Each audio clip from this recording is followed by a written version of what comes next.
Hello दोस्तों, कैसे हैं आप सब। आई होप आप सब बढ़िया होंगे। दोस्तों आज हम लोग इस वीडियो में देखेंगे एसएससी एमटीएस एग्ज़ाम 2026 जो कि 13 फरवरी के दोस्तों थर्ड शिफ्ट में दोस्तों कौन कौन से क्वेश्चन पूछे गए हैं। और जितने भी दोस्तों क्वेश्चन पूछे गए हैं बिल्कुल 100% रियल क्वेश्चन पेपर हैं। ठीक है, तो दोस्तों इस वीडियो में आप लोग पूरा ध्यान से और एंड तक वो देखिएगा, क्योंकि दोस्तों मैं जितने भी एक्स्ट्रा फैक्ट बताऊंगा उसे आपको ध्यान में रखना है, क्योंकि दोस्तों अगले शिफ्टों में आपको क्वेश्चन यहीं से देखने को मिल सकते हैं। ठीक है, जिनका दोस्तों 16 17 अब तो दोस्तों 2 दिन का गैप हो गया है। 16 17 18 19 है ना, ये दोस्तों 4 दिन लगातार हुआ है। तो अगर जो इनका मतलब जिनका पेपर इन डेटों को है तो उनको दोस्तों आपको 2 दिन का टाइम मिला है। तो जितने भी आपके क्वेश्चन जितने भी शिफ्टों में पूछे गए हैं दोस्तों, उनसे संबंधित जितने भी महत्वपूर्ण एक्स्ट्रा फैक्ट हैं उसे दोस्तों आपको ध्यान से देख लेना है, क्योंकि दोस्तों क्वेश्चन आपको यहीं से देखने को मिल रहे हैं। ठीक है, तो आपके कई सारे क्वेश्चन आपको आसानी से उसमें मिलेंगे, आपके जो शिफ्ट आप देने जाएंगे 16 17 18 19 को। ठीक है, तो चलिए दोस्तों, और दोस्तों हम लोग लास्ट में एक एक डिस्कस भी करेंगे, है ना, कि कौन कौन से चैप्टर आपको ज़्यादा डीपली में पढ़ना है और कौन कौन से चैप्टर से कहाँ से क्वेश्चन आ रहे हैं। ठीक है, तो चलिए ज़्यादा समय न गवाते हुए दोस्तों हम लोग वीडियो करते हैं स्टार्ट। पहला क्वेश्चन आपसे पूछा गया था, गंडक नदी निम्नलिखित में से किस नदी की सहायक नदी है। तो दोस्तों ये आपका गंगा नदी का है। इस क्वेश्चन का राइट आंसर आपका ऑप्शन नंबर ए हो जाएगा, गंगा नदी। ठीक है, इसका दोस्तों इसका मिलान दोस्तों कहाँ पे हुआ, बिहार के सोनपुर में, जो कि एशिया का सबसे बड़ा पशु मेला भी लगता है ना।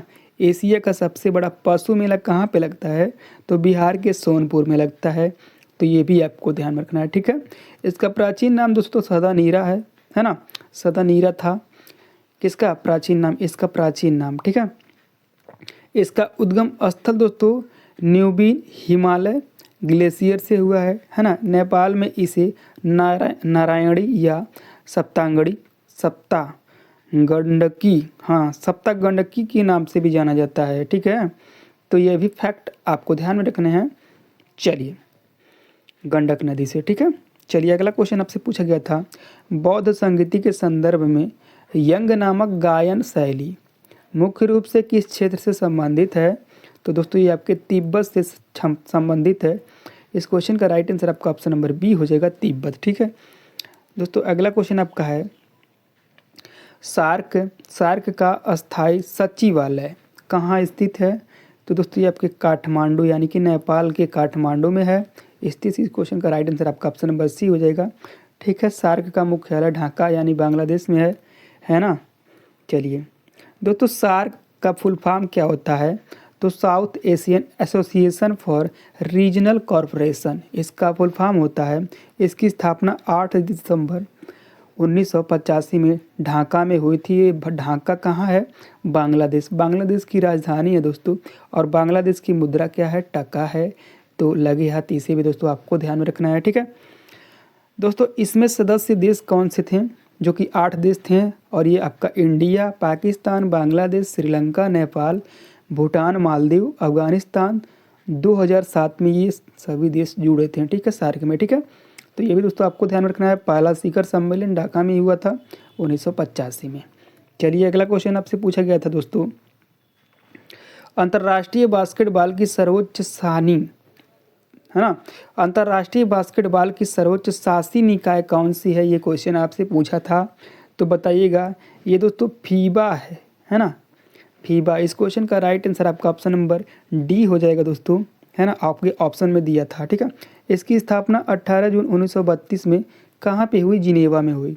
इसका मुख्यालय मिस जिनेवा स्विट्जरलैंड में है ना, मिस स्विट्जरलैंड में है। तो ये दोस्तों आपको ध्यान में रखना है। इसमें कुल 212 सदस्य हैं। तो ये भी आपको ध्यान में रखना है, 212 सदस्य हैं। अगला क्वेश्चन दोस्तों आपसे पूछा था कि भारतीय संविधान के किस अनुच्छेद में वित्त विधेयकों के संबंध में विशेष प्रावधान है। तो ये आर्टिकल आपका कौन सा है, आर्टिकल 117 है।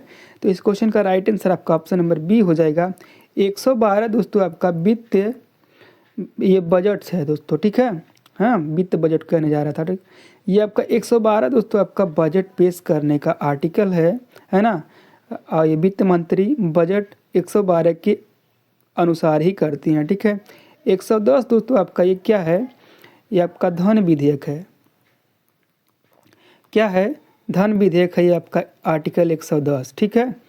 और दोस्तों 280 का क्या है, तो ये राष्ट्रपति दोस्तों, राष्ट्रपति 5 साल के अंदर या 5 साल के पहले ही ये आपके क्या कर सकती हैं, राष्ट्रपति धन विधेयक का, हाँ, धन विधेयक कर सकती हैं, गठित करती हैं धन विधेयकों का, ठीक है। तो ये आपके 280 में देखना है, ठीक है, इसे आपको ध्यान में रखना है। और दोस्तों क्या आर्टिकल से दोस्तों आपको क्या ध्यान में रखना है, 108 आर्टिकल, ये संयुक्त अधिवेशन है ना, संयुक्त अधिवेशन बुलाया जाता है। और ये कौन बुलाता है, तो दोस्तों राष्ट्रपति। संयुक्त अधिवेशन ये मोस्ट इम्पोर्टेंट है ना, संयुक्त अधिवेशन कौन बुलाता है, राष्ट्रपति। तो ये भी दोस्तों आपको ध्यान रखना है। और क्या याद रखना है, 10 तो आपको पता ही चल गया है ना, आपको क्या याद रखना है, और दोस्तों 16, 116 दोस्तों बताइएगा, ये आपके लेखानुदान से है, लेखानुदान है ना, लेखानुदान, ठीक है। और क्या 143 143 दोस्तों आप लोग कहते हैं क्या, 1 का मतलब आई, 4 का मतलब लव, 3 का मतलब यू, इसमें 3 वर्ड, इसमें 1 वर्ड है, इसमें 4 वर्ड है, इसमें 3 वर्ड है, तो आई लव यू कहते हैं ना दोस्तों इसे। तो इसे दोस्तों कैसे याद करने की तरीका है, 143 आर्टिकल को, ये दोस्तों क्या, ये दोस्तों क्या होता है इसमें दोस्तों सुप्रीम कोर्ट राष्ट्रपति को सलाह दे सकता है ना, जो कि सुप्रीम कोर्ट राष्ट्रपति को सलाह दे सकता है, और आपको पता है ना। और ये राष्ट्रपति आपके द्रौपदी मुर्मू जी हैं। चलिए नहीं डिस्कस करेंगे ना, चलिए कोई बात नहीं, याद करने की मैं तरीका बताने जा रहा था, ठीक है, चलिए रहने दीजिए। कई सारे कमेंट करने लगेंगे कि आप कैसी कैसी बातें कर रहे हैं, ठीक है। तो 143 से दोस्तों आपको याद यही रखना है कि राष्ट्रपति सुप्रीम कोर्ट से सलाह, यानी कि सुप्रीम कोर्ट सलाह दे सकता है राष्ट्रपति को, लेकिन ये बात नहीं है, ठीक है। चलिए हाँ, आर्टिकल से दोस्तों आपको एक आर्टिकल और ध्यान रखना है, 72, ये दोस्तों राष्ट्रपति क्षमादान से है ना, और क्षमादान से है। और आपको पता है पकानी को का द्वियोदशम, आर्टिकल 52 से लेकर आपको 61 तक ऐसे ही याद हो जाएंगे, यानी कि पद से लेकर महाभियोग तक आपको याद हो जाएंगे आर्टिकल से, ठीक है, ठीक है। जैसे पकानी कोका द्वियोदशम, पकानी कोका द्वियोदशम, ये दोस्तों ट्रिक है, सभी को पता होगा, कोका द्वियोदशम है ना। चलिए प से पद है, का से कार्य है, नि से क से कार्यपालिका है, सॉरी, प से पद है, का से कार्यपालिका का प्रधान दोस्तों कौन होता है, वास्तविक रूप से पूछा जाए तो दोस्तों आपके प्रधानमंत्री होते हैं, लेकिन औपचारिक रूप से पूछा जाए तो दोस्तों राष्ट्रपति होते हैं कार्यपालिका का प्रधान। नि से निर्वाचन, ये का से कार्यपालिका, ये को से कोटा, ये का से क्या हो जाएगा, कार्य हो जाएगा, ये दू से दोबारा राष्ट्रपति, यू से योग्यता, द से दशा, स से शपथ, म से महाभियोग, यानी कि ये आपका कहाँ है, प में आपका पद है 52, का में आपका 53 है ना, जो कार्यपालिका है, निर्वाचन आपका 54 में है, कोटा आपके 55 में है, हाँ, और का यानी कार्य कितना है, कार्य आपका 56 में है ना। फिर दोबारा राष्ट्रपति 57 में है, योग्यता 58 में है, आर्टिकल 58 में है ना, और दशा आर्टिकल 59 में है, शपथ 60 में है, और महाभियोग 61 में है।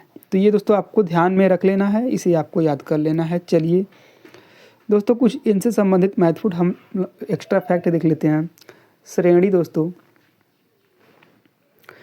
ये दोस्तों श्रेणी दोस्तों 2 दी गई थी, श्रेणी, पहला श्रेणी और ये दूसरा श्रेणी, ठीक है।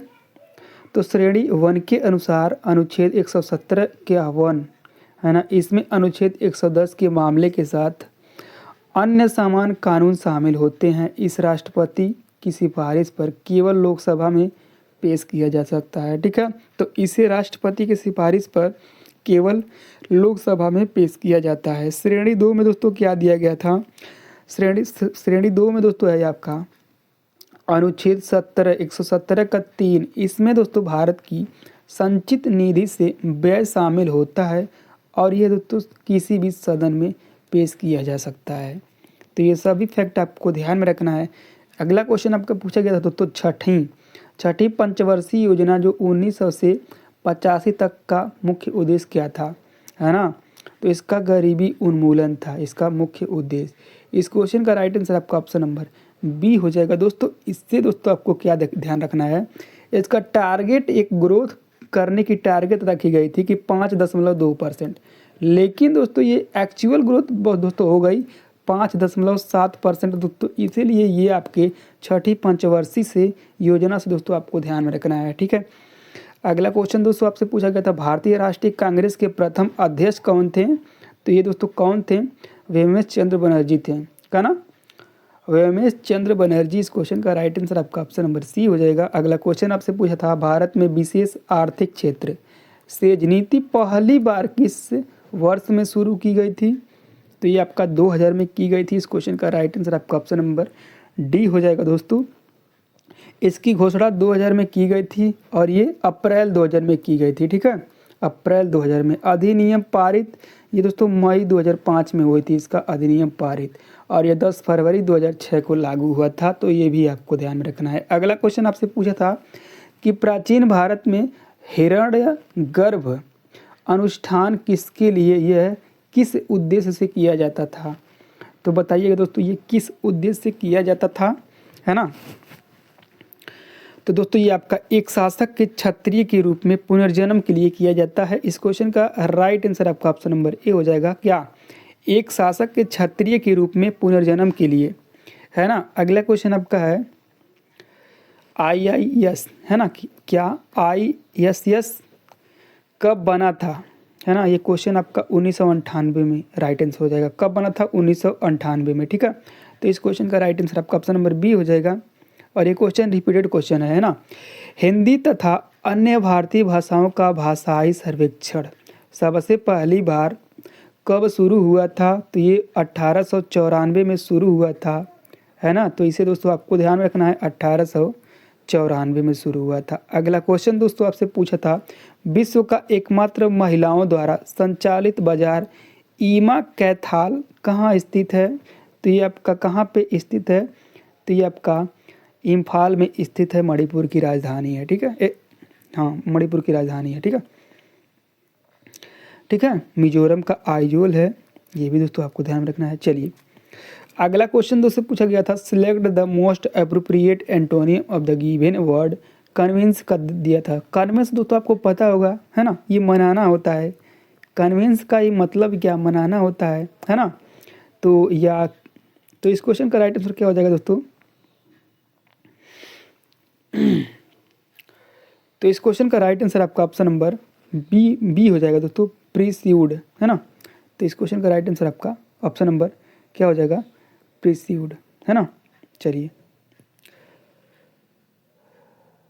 सॉरी दोस्तों, इस क्वेश्चन का राइट आंसर आपका ऑप्शन नंबर ए हो जाएगा, माफ करिएगा, डिसयूज्ड, है। चलिए सिलेक्ट द, अगला क्वेश्चन आपका है select the appropriate antonym of the given word. ये ग्रांट का दोस्तों आपको बताना है एंटोनियम। तो ये आपका रिफ्यूज होगा, है ना, ग्रांट का, ठीक है। चलिए अगला क्वेश्चन आपका है दोस्तों select the option that can be used as a one word substitution, है ना, substitute for the given group of word.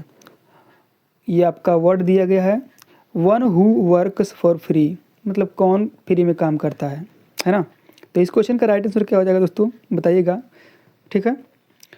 वैल्यूनियर, हाँ ठीक है। इस क्वेश्चन का राइट आंसर आपका ऑप्शन नंबर डी हो जाएगा, वैल्यूनियर, है ना। यही आपका क्या करते हैं, फ्री में काम करते हैं। चलिए select the most appropriate meaning of the given idiom से पूछा दोस्तों। द ग्रीन है आइडम मॉन्स्टर, इसका आपको ईडियम बताना है। तो इसका क्या होगा दोस्तों, जेलसी होगा, ठीक है। तो दोस्तों कुछ और हम लोग एंटोनियम देख लेते हैं। तो ग्रीन विथ एनवी, ये दोस्तों इसका वेरी जिलेसियस होता है, ठीक है।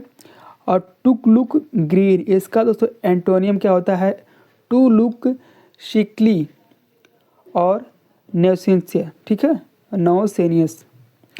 और ग्रीन हॉर्न दोस्तों इसका antonym in experiments for fun, है ना, ठीक है। अगला आपका है ग्रीन थंब, ये दोस्तों नेचर टैलेंट फॉर गार्डनिंग, ये दोस्तों इसका एंटोनियम होगा। ठीक है। अगला क्वेश्चन दोस्तों आपसे पूछा गया था select the correctly spelled word, तो इस क्वेश्चन का राइट आंसर क्या होगा दोस्तों, करेक्टली स्पेल्ड वर्ड यानी कि स्पेलिंग एरर से है दोस्तों ये क्वेश्चन, है ना। तो इसका दोस्तों राइट आंसर आपका ऑप्शन नंबर बी हो जाएगा, है ना, डेफोरेसेशन। ठीक है। चलिए, तो अब हम लोग देखेंगे दोस्तों क्या अगला क्वेश्चन।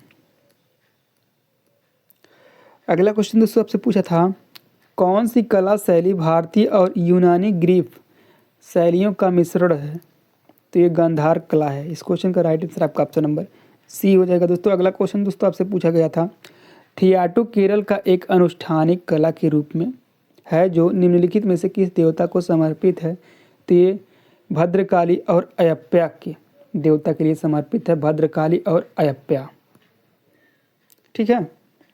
अगला आपका दोस्तों क्वेश्चन पूछा था संस्कृत नाटक रत्नावली के रचयिता कौन है, तो कौन है, ये हर्षवर्धन है। इस क्वेश्चन का राइट आंसर आपका ऑप्शन नंबर ए हो जाएगा। हर्षवर्धन के 3 नाटक जो कि प्रसिद्ध हैं दोस्तों, ये को ध्यान रखना है कौन कौन से हैं, प्रियदर्शिका, नागानंद और एक क्या, और एक रत्नावली, है ना। तो ये दोस्तों उनके दरबारी कवि थे दोस्तों, कौन थे, है ना, उनके दरबारी कवि बाणभट्ट थे। और इनकी पुस्तक दोस्तों एक है हर्षचरित्र और एक कादम्बरी, तो दोस्तों ये भी आपको ध्यान में रखना है। ठीक है। चलिए दोस्तों, अगला क्वेश्चन दोस्तों आपसे पूछा गया था लाहौर नृत्य किस राज्य से संबंधित है। नृत्य दोस्तों मैं आपको बहुत ही करवाया था। ठीक है। तो आपको ध्यान में होगा लाहौर नृत्य किस राज्य से संबंधित है, तो ये आपके किस राज्य से संबंधित है दोस्तों बताइएगा। ये आपके मेघालय से है ना, मेघालय है। तो अगला क्वेश्चन आपका है द पेंटर ऑफ साइंस उपन्यास के लेखक कौन है दोस्तों, आर के नारायण है।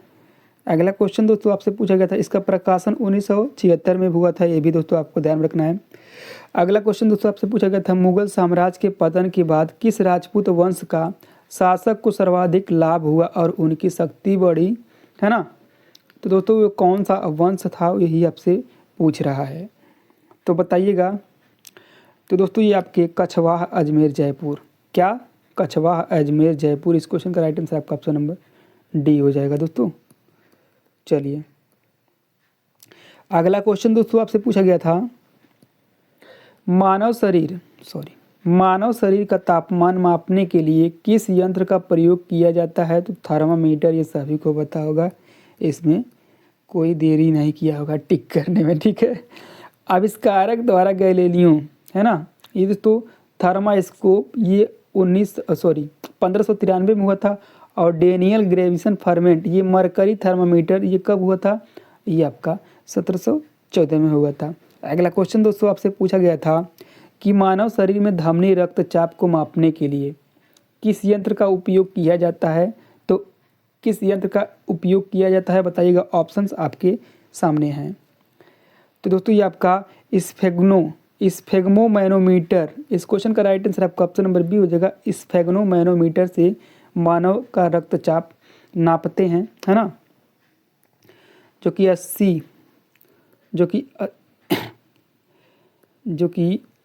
80 और 120 अपान होता है। ठीक है। तो ये भी दोस्तों आपको ध्यान रखना। चलिए, अगला दोस्तों क्वेश्चन पूछा था मुगल साम्राज्य की पतन के बाद किस राजपूत वंश को अपनी संप्रभुता फिर से स्थापित करने और अपनी शक्ति बढ़ाने से सबसे कम अधिक लाभ हुआ, है ना, बताइएगा। तो दोस्तों इस क्वेश्चन का राइट आंसर क्या हो जाएगा दोस्तों, ये आपका क्या हो जाएगा दोस्तों बताइएगा।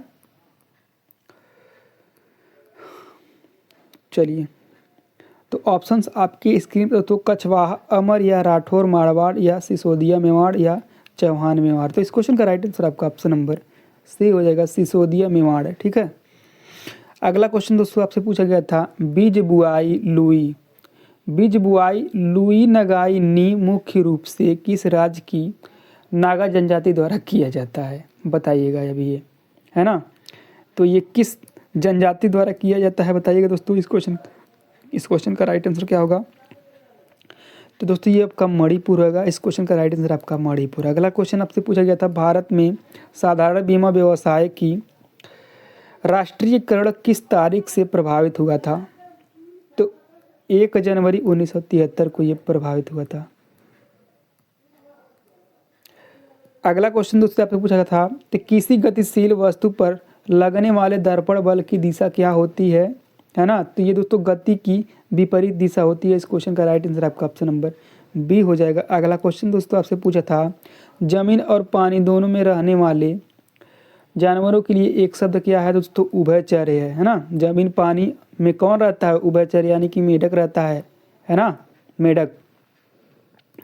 और दोस्तों जलीय में दोस्तों कौन से रहते हैं? तो जलीय में दोस्तों आपको पता ही होगा कौन कौन से रहते हैं जानवर, बताने की क्या ज़रूरत है ना?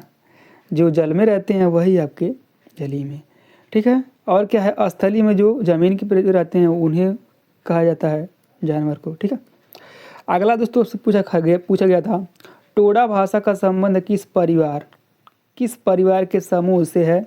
टोडा भाषा का संबंध है ना, तो ये दोस्तों किस परिवार से संबंध है? तो बताइएगा, ये आपका दक्षिणी द्रविड़ से है, दक्षिणी द्रविड़ से। अगला क्वेश्चन दोस्तों आपसे पूछा गया था, देश से सी राइट्स ब्यूटीफुल पोएम्स, है ना, तो ये आपका C is said to write beautiful poems. इस क्वेश्चन का राइट आंसर आपका ऑप्शन नंबर ए हो जाएगा। अगला क्वेश्चन दोस्तों आपसे पूछा गया था, ओलंपिक कुश्ती सहेलियां के संबंध में निम्नलिखित कथनों पर विचार करें। तो पहला कथन आपका, फ्री स्टाइल कुश्ती में पहलवान को कमर के नीचे पकाने और अपने आक्रमण के लिए अनुमति होती है। दूसरा आपका दिया गया था, गिरी को रोमन कुश्ती, इसमें कमर के नीचे किसी भी प्रकार को पकड़ और पैरों का सक्रिय उपयोग सक्रिय वर्जित है। तो आपके ऑप्शन ए आपके यहाँ दिए गए थे, आपके निष्कर्ष बताना है आपकी ये, ठीक है। ये कथन आपके दिए गए थे 2 और निष्कर्ष आपका है 1 और बी दोनों, यानी कि वो दोनों सही हैं, ठीक है। क्या 1 और बी दोनों सही हैं, ठीक है। चलिए दोस्तों अगला क्वेश्चन आपके डायरेक्शन से पूछा गया था, है ना, डायरेक्शन, ठीक है। In the following question the sentence has a blank indicating that something is missing, choose the correct proposition from the given option. Proposition दोस्तों क्वेश्चन आपको दिया गया था, है ना, तो इसमें दोस्तों को चूज करना है, इस पर क्या आएगा, कौन सा वर्ड आएगा, है ना। तो दोस्तों इसमें कौन सा वर्ड आएगा बताइएगा, है ना, तो ऑन आएगा, सॉरी, तो दोस्तों ऑन आएगा। तो इस क्वेश्चन का राइट आंसर आपका ऑप्शन नंबर बी हो जाएगा। दोस्तों अगला क्वेश्चन दोस्तों आपसे पूछा था, अफ्रीका में पॉक्स वैक्सीन के उपयोग की पहली बार आधिकारिक स्वीकृति और प्री क्वालिफिकेशन किसके द्वारा की गई थी, है ना, तो ये दोस्तों विश्व स्वास्थ्य संगठन के द्वारा की गई थी, है ना, यानी कि वर्ल्ड हेल्थ ऑर्गेनाइजेशन। अब इसकी दोस्तों मुख्यालय कहाँ है, हमें आप कमेंट करके बताइएगा, ठीक है।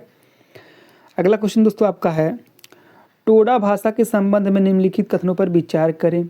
पहला आपका है मतलब विचार कि यह एक लुप्त पर्याय भाषा है, यह एक प्रोटो दक्षिण द्रविड़ भाषा है ना। ऑप्शंस आपके दिए गए थे, ऑप्शन 1 है केवल 1, ऑप्शन बी है केवल 2, ऑप्शन सी है 1 और बी दोनों, ऑप्शन डी है इनमें से कोई नहीं, ठीक है। तो ऑप्शन सी के क्या होंगे, इस क्वेश्चन का राइट आंसर आपका ऑप्शन नंबर सी हो जाएगा। दोस्तों ये दोनों सही हैं, ठीक है। चलिए तो दोस्तों ये थे आपके 13 फरवरी की दोस्तों 3rd शिफ्ट का क्वेश्चन। आई होप आपको ये वीडियो पसंद आया होगा। दोस्तों वीडियो थोड़ा सा भी पसंद आया है तो दोस्तों वीडियो को लाइक कर दीजिएगा, और चैनल पर दोस्तों पहली बार